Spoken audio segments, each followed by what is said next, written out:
जय हिंद साथियों, वंदे मातरम। भारत माता की जय। आप सभी को साधुवाद, आशीर्वाद। क्या हम वास्तविकता में हिंदुस्तान में जी रहे हैं? क्या वास्तविकता में हम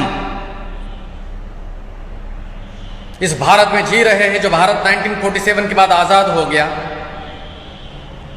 क्या यह वास्तविकता से परे नहीं है कि यह हिंदुस्तान आजाद नहीं है, गुलाम है, और गुलाम देश में हम जी रहे हैं, बल्कि मर रहे हैं, पल पल मर रहे हैं, हर पल मर रहे हैं। ये हिंदुस्तान आजाद नहीं है, ये मुसलमानों का देश है, ये पाकिस्तान का एक भाग है। ये हिंदुस्तान था,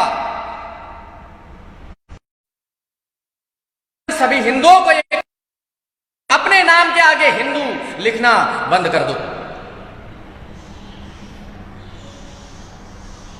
क्योंकि ये हिंदुओं का देश नहीं है। यहां पर अगर एक हिंदू आवाज उठाता है तो उसकी आवाज रोकने का प्रयास किया जाता है। यहां पर हमारी बहन सुरक्षित नहीं, यहां पर परिवार सुरक्षित नहीं, यहां सन्यासी सुरक्षित नहीं, यहां धर्म सुरक्षित नहीं। फिर भी हम लड़े रहे आपस में। मैं जैनी, मैं बनिया, मैं चौधरी, मैं तेली, मैं जाट, मैं चमार। लड़ते रहो सालों और मरो। तुम्हारी यही फितरत है, मरना ही होगा तुम्हें। हम तो जी लेंगे, हम तो जिएंगे, मरेंगे तो शेरों के भांति मरेंगे हम, क्योंकि कुत्तों जैसा जीवन पसंद नहीं, रास नहीं हमें। एक अहिंसा वाली परिवार में जन्म जिसका होता है, लेकिन रक्त में जिसके गुप्तों का अंश हो, वो साधारण नहीं हो सकता। हमारे भाई कह रहे राजेश जैन, हिंदू नहीं विराथू बनो। स्वाभाविक है,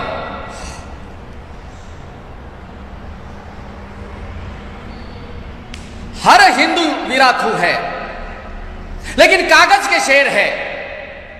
कागज पर शेर हो, इसीलिए ढेर हो रहे, इसीलिए मारे जा रहे, इसलिए कूटे जा रहे। तुम्हारी आवाज कोई सुनने को राजी नहीं। ना हिंदू की कोई आवाज सुनना चाहता है, ना बौद्धों की कोई आवाज सुनना चाहता है, ना जैनियों को कोई आवाज सुनना चाहता है। इसीलिए तुम्हारी आवाज यहां नहीं सुनी जाती, क्योंकि तुम सांघिक और सामूहिक रूप से एक जगह पर कभी खड़े नजर नहीं आते। तुम्हारा धर्मगुरु अगर तुम्हारी आवाज जन जन तक पहुंचाने का प्रयास करता है, तो तुम तुम्हारे धर्मगुरु की ही शाब्दिक हत्या करने का प्रयास करते हो। तुम गुलाम हो, और गुलामी तुम्हारी फितरत है। तुम्हें मरना होगा, गुलामों को जिंदगी जीने का कोई अधिकार नहीं होता। मर जाओ, चुल्लू भर पानी में होगी तुम्हारी। तुम्हारे लिए क्यों आवाज उठाए, तुम्हारे लिए क्यों बोले, तुम्हारे लिए क्यों अनेकों शत्रुओं का हम जन्म होने दें? एक सन्यासी तुम्हारे लिए आवाज उठाता है, लेकिन फिर भी उस जैन शासन में पैदा हुए नामधारी जैनी हरामखोर सन्यासी एक सन्यासी की आवाज रोकने का बुलंद प्रयास करते हैं। अगर तुम्हारे लोगों की यही फितरत है, तो तुम्हारी बेटियों के बलात्कार होंगे, काट दिए जाएंगे, मार दी जाएगी। तुम्हारा महावीर तुम्हारी रक्षा नहीं करेगा, तुम्हारा महाकाल तुम्हारी रक्षा नहीं करेगा, तुम्हारा कृष्ण, तुम्हारा राम, तुम्हारा परशुराम तुम्हारी रक्षा नहीं करेगा, क्योंकि तुम मर्यादाओं में बंधे हुए हो। तुम धर्म की पाखंडियों की चादर पहने हुए हो।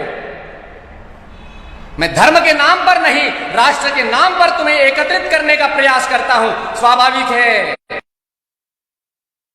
रोकने का प्रयास, यही भावना होगी। यही सोचोगे कि सूर्य सागर अब आगे बढ़ेगा।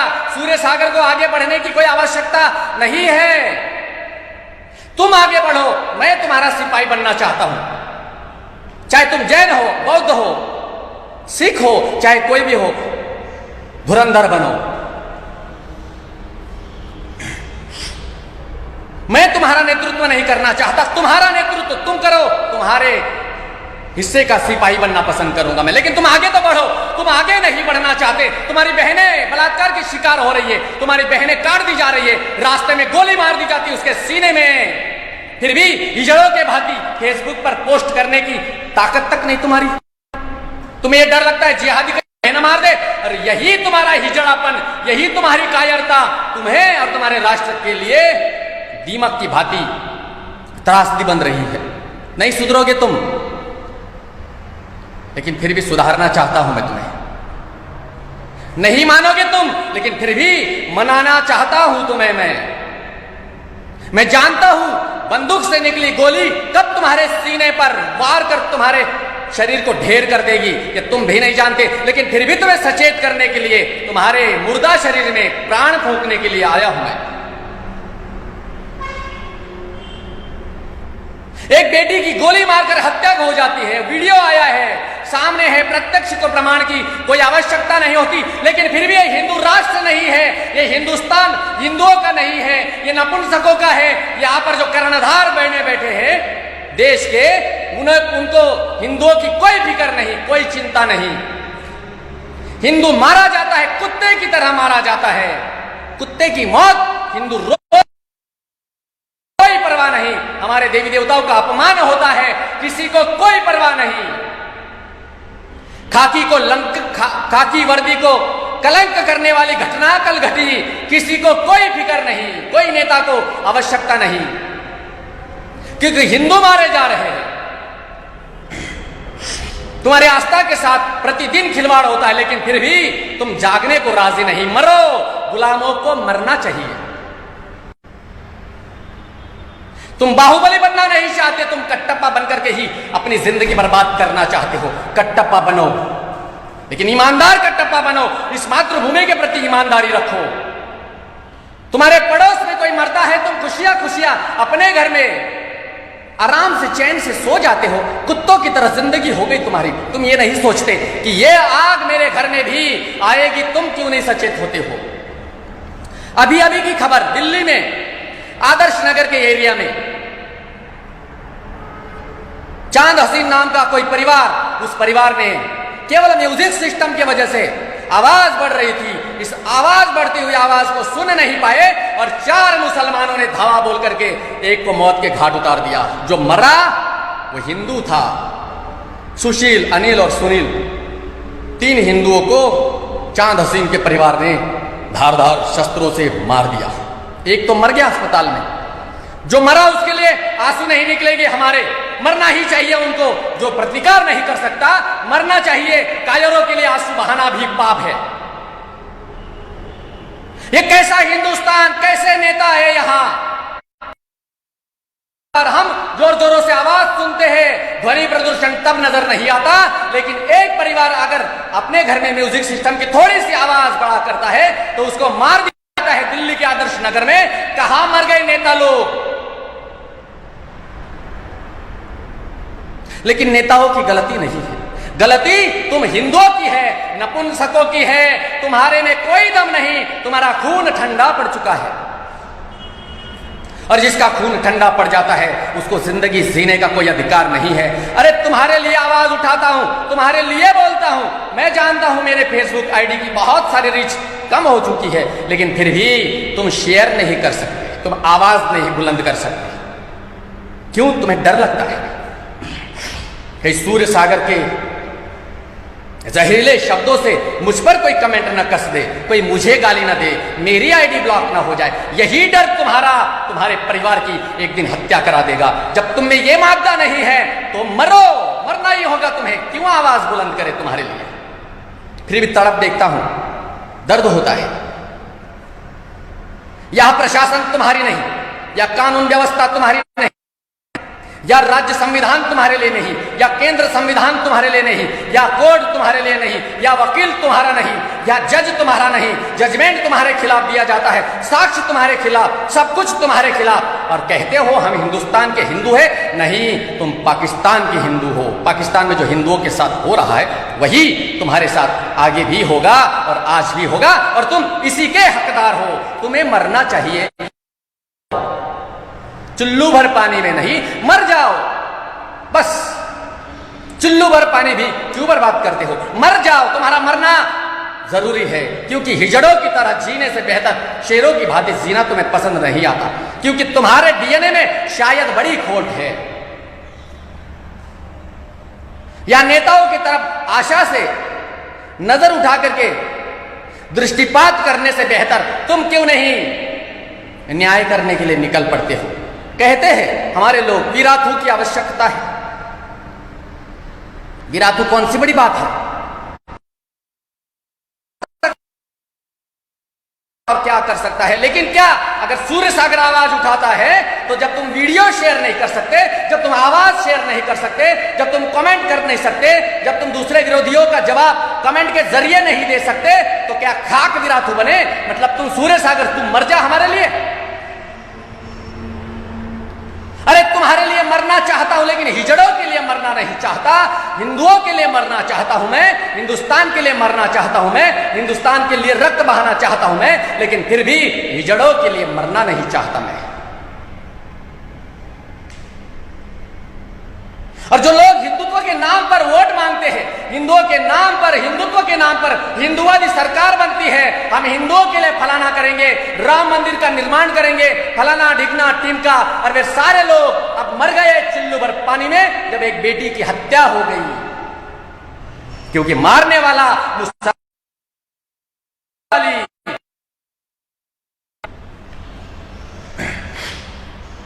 अब अगर उस जगह पर विरोध होता, मारने वाला मुसलमान नहीं हिंदू होता, मरने वाली कोई हिंदू मुस्लिम होती तो क्या होता? नजारा जरा पलटा करके देख लो। ये जो आज चुल्लू भर पानी में मरने की जिनकी क्षमता नहीं, वे भी चुल्लू भर पानी में मर जाओ। जितने नेता आज हिंदुस्तान में हिंदुओं के नाम पर, हिंदुत्व के नाम पर अपनी दुकान चलाकर तख्तों पर बैठे हो, चाहे राज्यों में हो, चाहे फिर वो केंद्र में बैठे हुए हो, सत्ताधीशों तुम हत्यारे हो हिंदुस्तान के, सत्ताधीशों तुम बलात्कारी हो हमारी बहनों के, हमारी बेटियों के। तुम कहते हो बेटी बचाओ बेटी पढ़ाओ। अरे बेटी जिंदगी जिएगी जब तुमने पढ़ने से पहले उसे गोली मार दी, जब तुमने पढ़ने से पहले उसके शरीर से छेड़छाड़ करने वाले को पूरा परमिशन दे दिया, उसका बलात्कार कर दिया, जीते जी उसे मार दिया, जला दिया, खाक पढ़ाओगे बेटी बचाओ बेटी पढ़ाओ। कौन नेता अब तक वहां जाने को राजी क्यों नहीं होता? फिर मत कहना देश के गद्दारों, विधर्मियों, दुष्टों, बलात्कारियों, नराधमों, डकैतों, डाकुओं के वंशजों, फिर मत कहना कि कोई हिंदू आकर के तुम्हारी बहन बेटी के साथ फिर वही व्यवहार करेगा जो तुम हिंदुओं की बेटियों के साथ कर रहे हो। बंदूकें क्या सिर्फ तुम्हारे पास है? हिंदुओं के पास भी है, लेकिन हिंदू हिजड़ा बन चुका है, हिंदू हिजड़ा बन चुका है। केवल विजयादशमी के दिन पूजा कर ली आप लोगों ने, बड़ी बड़ी पूजाएं करके दिखा दी फेसबुक पर। मैंने नहीं दिखाई पूजा, मैंने पहले कहा कि मैं नहीं दिखा सकता। मैंने कहा विराथू बनना कौन सी बड़ी बात है, मैं साथ दो।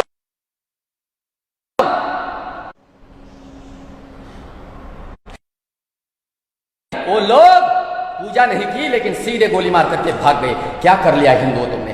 एक बेटी की हत्या तुम्हारे आंखों के सामने हो गई, प्रत्यक्ष को प्रमाण की कोई आवश्यकता नहीं है, और तुम पालघर के साधुओं के लिए न्याय मांगते हो। शर्म से डूब के मर जाओ तुम लोग। अब तुम्हारे सामने प्रत्यक्ष है गोली मारने वाला, फिर भी तुम उसका घंटा ना उखाड़ पाए, तुम वहां पर न्याय दिलाओगे? तुम्हारे सामने वीडियो क्लिप मौजूद है, तुमने कुछ न कर पाए, तुम कुछ न कर सके, और तुम न्याय मांगोगे? ये जो नेता है, ये जो न्यूज चैनल वाले हैं, ये हाथरस गए क्योंकि वहां पर ऑटो का मशीन छप रहा था।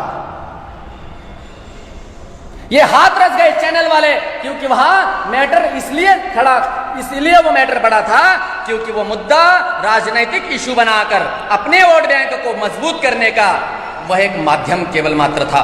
वह दलित की कोई पूजा नहीं हो रही थी। पूछता नहीं है यहां नेता, दलितों का केवल शोषण होता है। लेकिन हाथरस गए में एक दिया गया, जला दिया गया, वहां कोई नेता नहीं गया क्योंकि नेताओं को केवल और केवल सोए हुए हिंदुओं की आवश्यकता है। जब 5 साल में एक बार तुम्हारी बारी आती है तब तुम बियर की बोतलों में, दारू की बोतलों में, हड्डियों के कुछ टुकड़ों में जो चिकन मांस के टुकड़े होते हैं उस टुकड़ों में बढ़ जाते हो, तो अपनी अपनी औकात के अनुसार नारियों में बढ़ जाते हो। नारियां परोस दी जाती है, पैसा परोस दिया जाता है और उसके बाद हो जाते। मैं एक तांत्रिक हूं, मैंने पहले ही कहा मैं तंत्र विद्या का जानकार हूं। जब प्रसंग आता है चुनाव का, मेरे पास कई नेता आते हैं, अब आने में बड़े बड़े नेताओं की फटती है, आते नहीं, उन्हें पता है, बलि तक दिया जाता है। काली विद्याओं का उपयोग लोगों को वशीकरण करने के लिए अगर करता है कोई, तो मृत्यु के पश्चात काली अंधेरी रात्रि में उसको प्रवास करना होगा, नरकों के दुखों को उसको सहन करना होगा। अगर कोई व्यक्ति इस प्रकार से दुरुपयोग कर कुर्सी पर बैठता है तो उसे हिंदुओं की क्या भला आवश्यकता पड़ने वाली है। जब तुम नेताओं से 500 रुपए ले लेते हो, 1000 रुपए ले लेते हो, तो वो नेता तुम्हें सीधे और स्पष्ट यही कहेगा कि तुम पहले ही बिक चुके थे, हम तुम्हारे साथ कैसे खड़े हो सकते हैं। दुर्भाग्य की बात है साथियों, इस देश में ना गौ माता सुरक्षित है, ना यहाँ हमारी बहन बेटी सुरक्षित है। एक लड़की को रास्ते में गोली मार दी जाती है और हिंदू अभी तक चुपचाप, सड़क पर कोई आने को राजी नहीं, कोई नेता की कुर्सी हिली नहीं, कोई प्रजातंत्र खतरे में नहीं। लेकिन अगर वहां पर कोई मौलाना मार दिया जाता, अगर कोई मुस्लिम की बेटी मार दी जाती, मैं नहीं चाहता कि कोई मुस्लिम की बेटी के साथ गलत हो, क्योंकि मैंने मेरे जीवन का आदर्श रखा है। हम विधर्मियों को अपना शत्रु मानते हैं और मानते रहेंगे, डरते नहीं, मारेंगे उन्हें, लेकिन हम किसी की बहन बेटी के साथ किसी प्रकार का खिलवाड़ पसंद नहीं करेंगे। तुम विधर्मियों ने हमारी बेटी के साथ दुर्व्यवहार कर उसको गोली मार दी, लेकिन हम तुम्हारी बेटी के साथ ऐसा व्यवहार नहीं करना चाहते हैं। लेकिन इसका मतलब ये मत समझो कि यही हिंदू धर्म है जहां ताड़का का संहार भगवान नारायण कृष्ण करते हैं, यही वह धर्म संस्कृति है जहां शुभर्णखा की नाक काट दी जाती है। मुझे बड़ी पीड़ा होती है कि जब बहनों के साथ इस प्रकार से व्यवहार होता है। इसीलिए दिग्विजय ने जब कहा कि भगवा आतंकवाद, अब मुझे वो शब्द अच्छा लगने लगा है कि भगवा आतंकवाद, अब हरे आतंकवाद को नष्ट करने के लिए क्या भगवा आतंकवाद बनना होगा?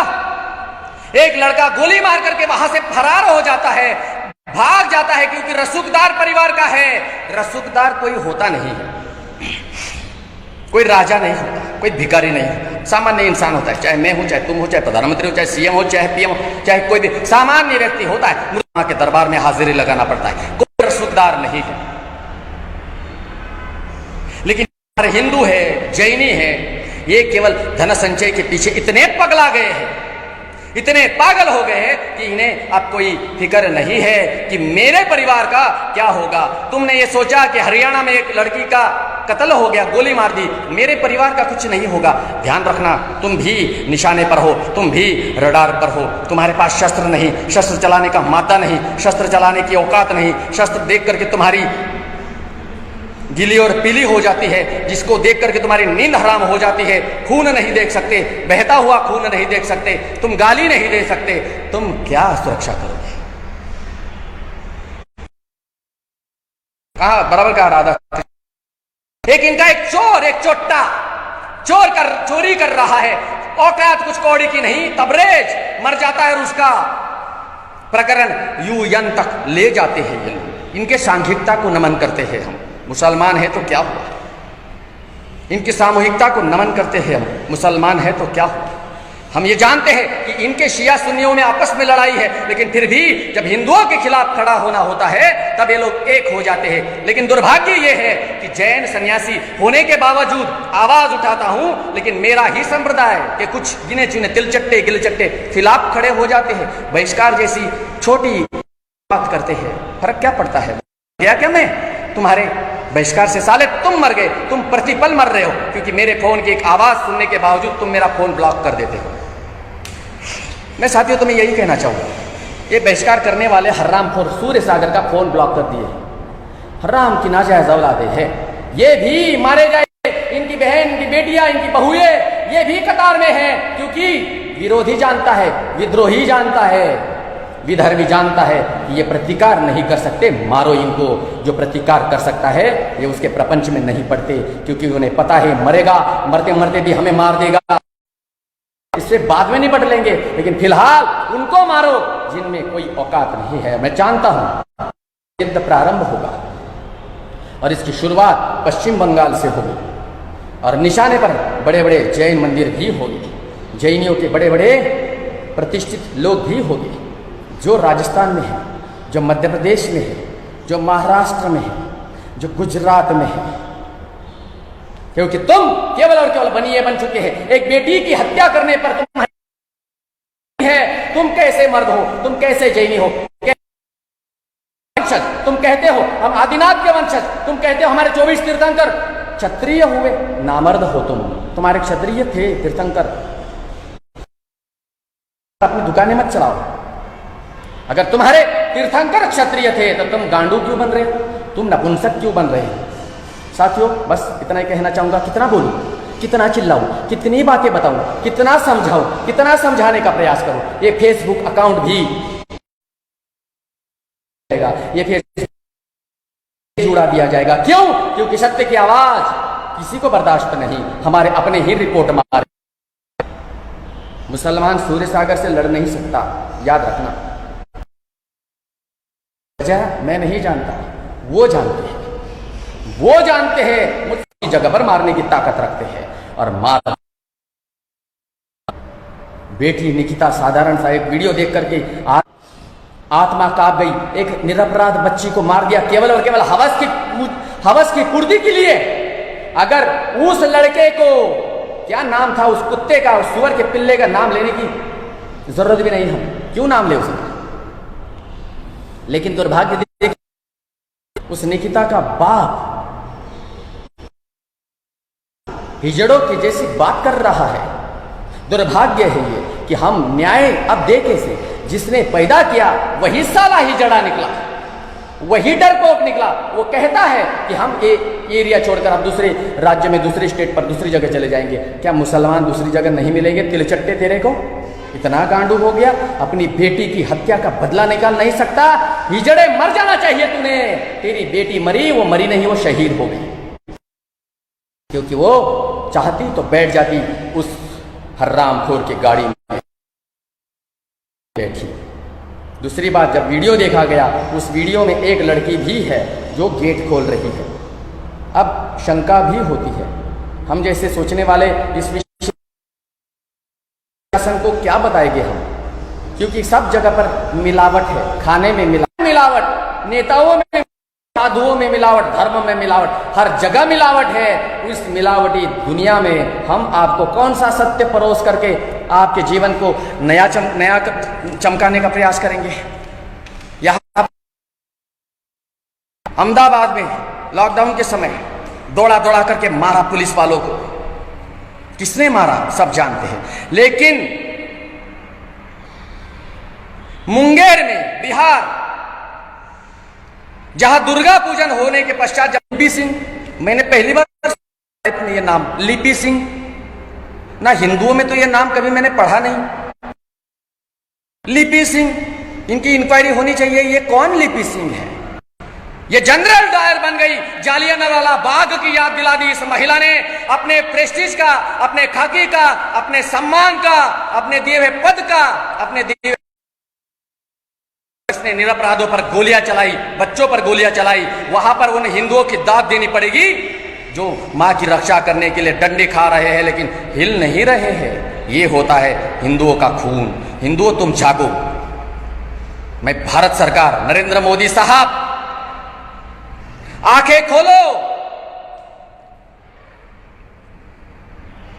हिंदुस्तान के गृह मंत्री साहब, आंखें खोलो। बहुत हो गया। आतंक की सीमाओं को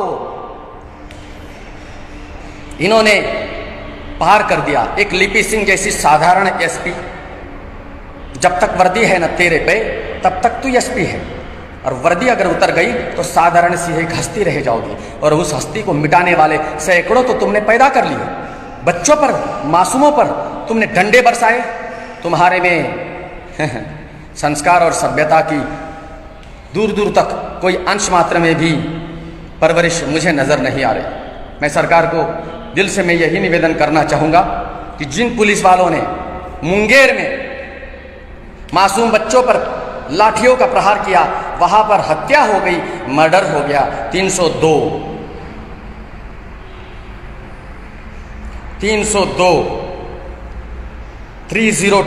भारतीय दंड संविधान का यह जो धारा है वो किस लिए है, क्यों है, ये सब जानते हैं। तो वो एसपी, क्या नाम बताया, लिपि सिंह, उस पर वो धारा अवश्य लगनी चाहिए।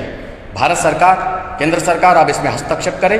और फिर से जाते जाते यही समझाना चाहूँगा, हिंदू सोए हो तुम, मरोगे तुम, जिंदा नहीं रहना है तुम्हें तो जागो। जो तुम्हारे घर में शस्त्र पड़े हैं ना, क्या घंटी बजाने के लिए शस्त्र रखे तुमने? मेरे पास भी है। मैं भी इस्तेमाल करता हूं। बोलता हूं क्या तुमको कि मैंने किए में रहता हूं, लेकिन फिर भी खतरा मुझ तक नहीं पहुंचता। खतरों के पास मैं स्वयं पहुंचता हूं, खतरे को मार करके रिटर्न लौट करके आता हूं। देने के बजाय तुम लोग अगर अपनी ही हेकड़ी आजमाओगे तो निश्चित रूप से निकिता, तुम्हारी बहन, तुम्हारी बेटी, तुम्हारी बहू, तुम्हारी माता, उनका भी नंबर अवश्य लगेगा। अब सब कतार में है। तुमने धन संचय करने के लिए नाना प्रकार के प्रयास कर लिया और वो अपने एजेंडे में सफल हो रहे, वो जिहाद कर रहे हैं और वो सफल हो रहे हैं। तुम धन संचय में लगे हो और वो दिमाग की भांति देश को बर्बाद कर रहे हैं। देश बर्बाद होगा या नहीं ये प्रकृति जानती है, राम जानता है, महावीर जानता है, महाकाल जानता है, तुम भी जानते हो, हम भी जानते हो। अगर तुम कुछ गिलचट्टे अगर यहां पर आकर के कमेंट कर रहे होगे गलत, तो याद रखना ये तुम्हारी अपनी फितरत है, तुम्हारी बात जानो। आज जाते जाते और एक मैसेज देना चाहूंगा। मुझे अभिमान है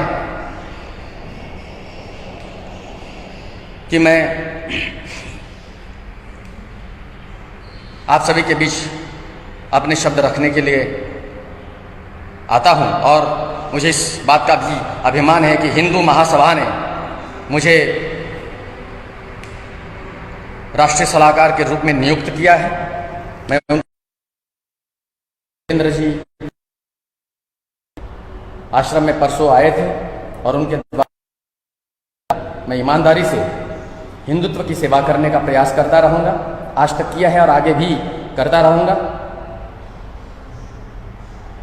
मैं यही कहना चाहूंगा कि मैं अगर आपके लिए लड़ने का प्रयास करता हूं तो कम से कम आवाज को बुलंद करने का प्रयास करिएगा। भारत माता की जय। सोए रहो मरो, सोए रहो मर जाओ, क्योंकि निशाने पर तुम हो, टारगेट पर तुम हो, रडार पर तुम हो, तुम्हारा परिवार है। अगर तुम शस्त्र चलाना नहीं सीखोगे, शस्त्र उठा करके अपने खून को नहीं गर्म रख पाओगे तो मार दिए जाओगे। और जिंदा रहना है तो जानवर को मारने के लिए जानवर ही बनना पड़ता है। और आज का युग जानवर का युग है। फ्रांस में क्या हो रहा है? फ्रांस किया इन विधर्मियों के साथ और हिंदुस्तान की सेक्युलर हिजड़ी। अब बोलूंगा तो इन लोगों को बड़ी मिर्ची लगती है मेरे से। ये लोगों ने भी, केंद्र सरकार ने भी अब खतरनाक डिसीजन लेना चाहिए, जैसे